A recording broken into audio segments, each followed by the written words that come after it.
جیسے ایک چیز میں آپ سے کہتا ہوں، اس کو سمجھنا. جیسے لوگ یہ کہتے ہیں نا کہ بھئی یہ بتاؤ کہ 3 طلاق جو ہے وہ عورتوں پہ ظلم ہے.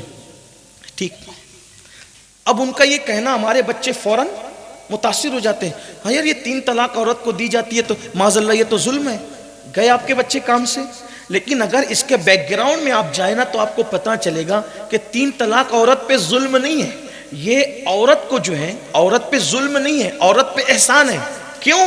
جب 3 طلاق کا قانون آیا تو کیا تھا؟ اس وقت تو لوگ 100 طلاقیں دیتے تھے. کیسے؟ طلاق دی،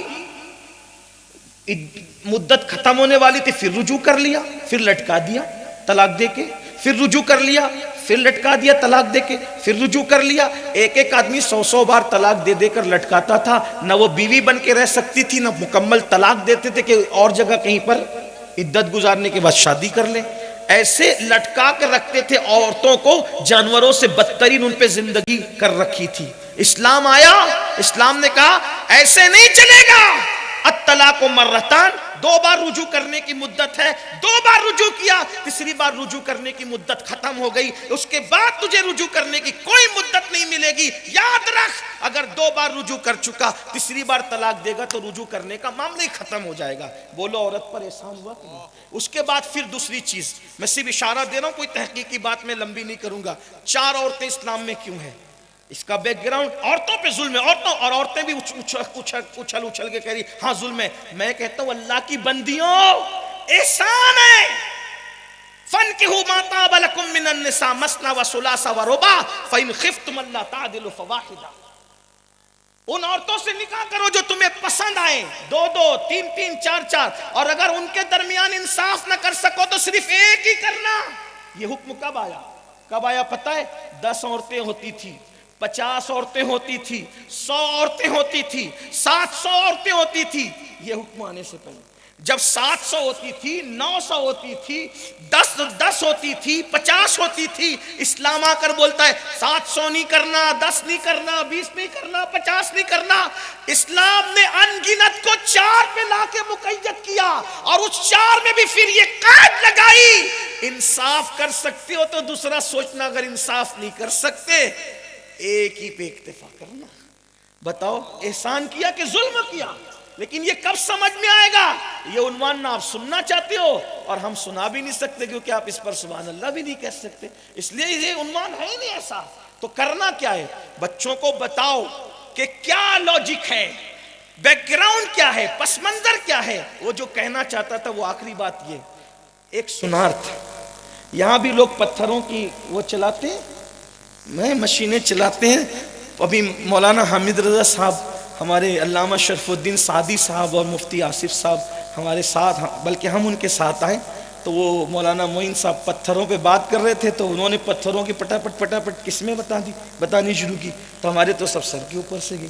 تو ہم نے سوچا کہ یار یہ جب پیدا ہی ہوئے ہیں پتھروں کی زمین پر تو یہ جانتے ہیں. تو آپ لوگ پتھروں کی قسمیں جانتے، سب کچھ جانتے. ایک آدمی تھا، جوہری تھا. جوہری سمجھتے ہیں؟ پتھروں کو تراشنے والا اور وہ جاننے والا، پتھروں کی کوالٹی کو جاننے، یعنی سونار کہنے کو چلے، سونار. اور بہت بڑا سونار تھا، وہ جوہری تھا. اس کا انتقال ہو گیا، بس بات پوری ہوتی ہے. اس کا انتقال ہو گیا. جوانی میں اس کی بیوی بیوہ ہو گئی، اس کا بچہ یتیم ہو گیا.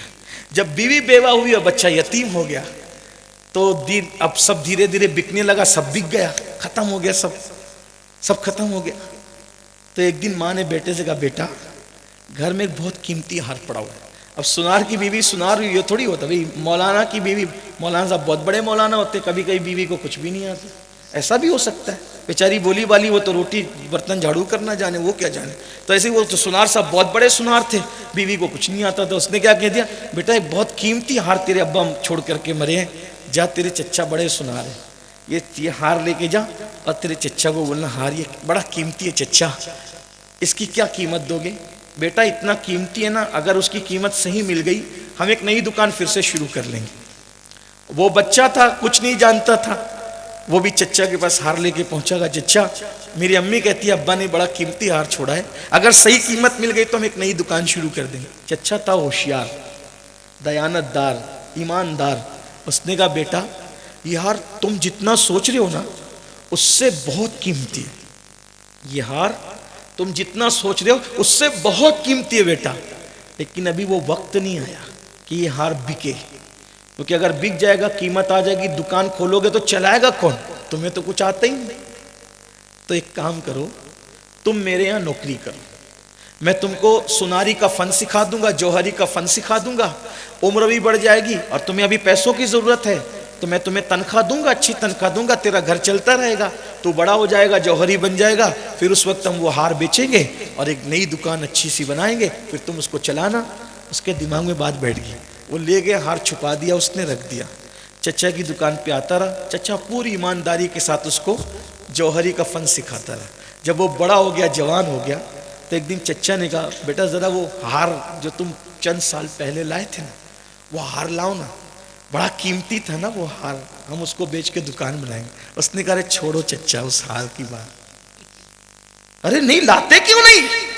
ارے چچا جب میں فن جاننے لگا نا جوہری کا تو مجھے خود پتا چلا وہ ہار قیمتی نہیں ہے، وہ تو نقلی ہار ہے۔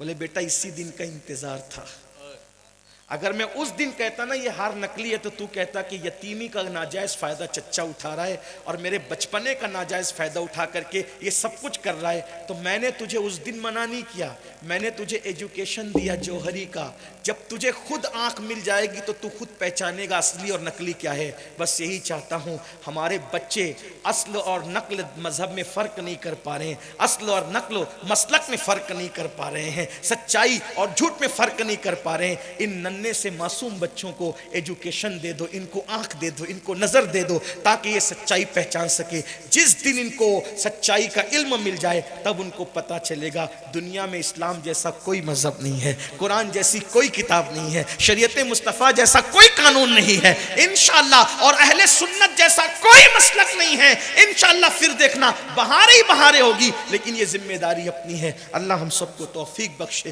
گفتگو کے درمیان کوئی غلطی ہے تو اللہ معاف فرمائے۔ استغفر اللہ ربی من کل ذنب و اتوب الیہ۔